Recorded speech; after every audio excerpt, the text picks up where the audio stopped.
शर्मा जी, सुना है सरकार कोई नई शिक्षा नीति ले आई है, एजुकेशन पॉलिसी 2020। है क्या ये? भाई साहब, ये सरकार की नई शिक्षा नीति है जो 34 साल बाद अपडेट की गई है। इसमें बहुत सी नीतियों में बदलाव किए गए हैं जो हमारी भावी पीढ़ी को सशक्त और आत्मनिर्भर बनाने में मददगार होंगे। अच्छा, तो क्या क्या बदलाव आए हैं, आपको तो पता ही होगा। सबसे पहले तो मंत्रालय का ही नाम बदल दिया गया है। अब इसका नाम मानव संसाधन विकास मंत्रालय की जगह शिक्षा मंत्रालय होगा। अच्छा, तो मिनिस्ट्री का नाम चेंज किया है। और भी कुछ है? और ये 5+3+3+4 सिस्टम क्या है? बहुत ही बेहतरीन सवाल। बदलाव तो बहुत से हुए हैं, जैसे कि न्यू एजुकेशन सिस्टम में पहले जो 10+2 होता था, जैसा हम सब ने पढ़ा है, उसे अब 5+3+3+4 सिस्टम बना दिया जाएगा, जिसमें प्री स्कूल को भी पूरी तरह से जोड़ा जाएगा। इस नए सिस्टम में पढ़ाई तो पहले की तरह 12वीं तक की ही होगी, मगर अब तरीका नया होगा। एक छात्र की पूरी स्कूलिंग पढ़ाई को 4 स्तरों में विभाजित कर दिया गया है। इसमें पहले 5 साल होंगे फाउंडेशन स्टेज, अगले 3 साल होंगे प्रिपरेटरी स्टेज, और उससे अगले 3 साल होंगे मिडिल स्टेज, और आखिरी 4 साल होंगे सेकेंडरी स्टेज।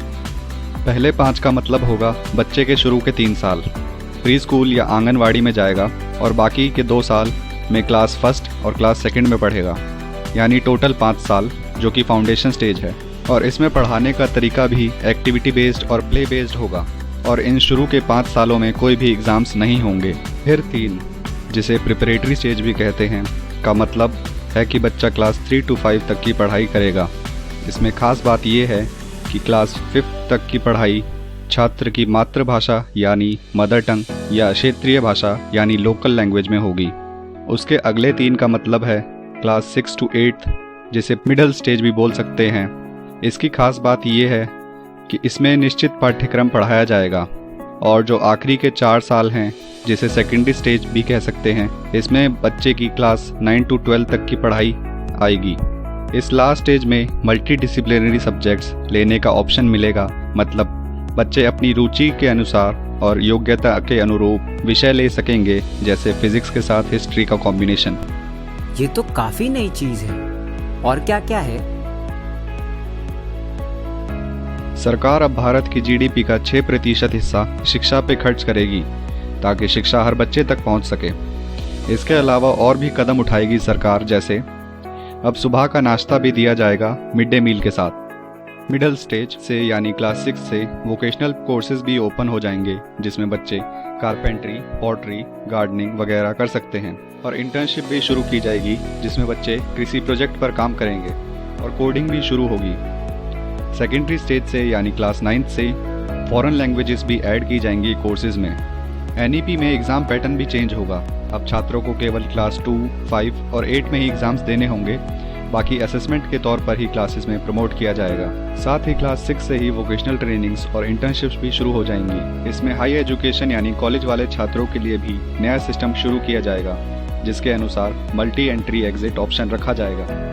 इसमें छात्र जब चाहे कॉलेज ज्वाइन कर सकते हैं, और किसी वजह से बीच में कॉलेज छोड़ रहे हैं तो उन्हें उसका सर्टिफिकेट या डिप्लोमा मिल जाएगा। छात्र अगर फर्स्ट ईयर के बाद ड्रॉप करता है तो उसे सर्टिफिकेट मिलेगा, अगर सेकेंड ईयर के बाद ड्रॉप करता है तो उसे डिप्लोमा मिलेगा, और अगर वो थर्ड ईयर पूरा कर लेता है तो उसे डिग्री मिलेगी। और पूरे 4 साल का कोर्स कंप्लीट करता है तो डिग्री के साथ रिसर्च सर्टिफिकेट भी मिलेगा। सरकार एक एकेडमिक बैंक ऑफ क्रेडिट भी बनाएगी, जिसमें बच्चों के क्रेडिट्स को स्टोर किया जाएगा।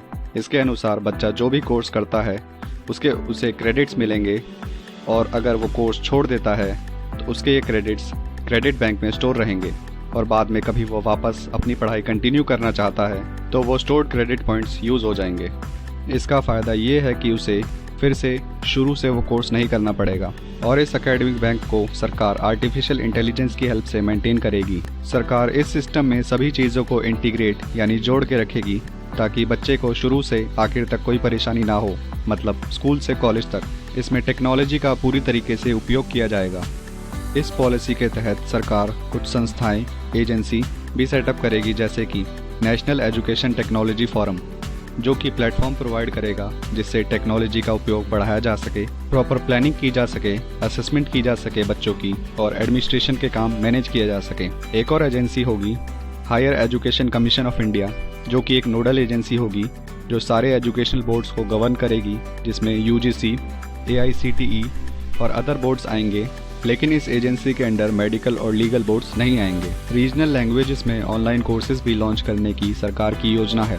हायर एजुकेशन के लिए सरकार कॉमन एंट्रेंस एग्जाम रखेगी ताकि सभी बच्चों को एक समान मौका मिल सके। दिव्यांग फ्रेंडली एजुकेशन सॉफ्टवेयर भी होगा जिससे दिव्यांग लोगों को भी आगे बढ़ने का मौका मिलेगा। एक और महत्वपूर्ण बात, MPhil अब से डिसकंटिन्यू हो जाएगी। शर्मा जी, आपने तो काफी अच्छी और महत्वपूर्ण जानकारी दे दी मुझे, वो भी इतने कम समय में। बहुत अच्छी पॉलिसी निकाली है इस सरकार ने जो देश की और उनकी युवाओं की एक बेहतर काम की ओर अग्रसर करेगी। हाँ, ये 34 साल बाद का तीसरा शिक्षा नीति संशोधन है जिसकी देश को बहुत ज़रूरत थी। अब शिक्षा में तो ज़रूर से सुधार आएगा ही और साथ ही देश की साक्षरता दर भी बढ़ेगी। चलिए शर्मा जी, मैं तो समझ गया, पर क्या आप समझे?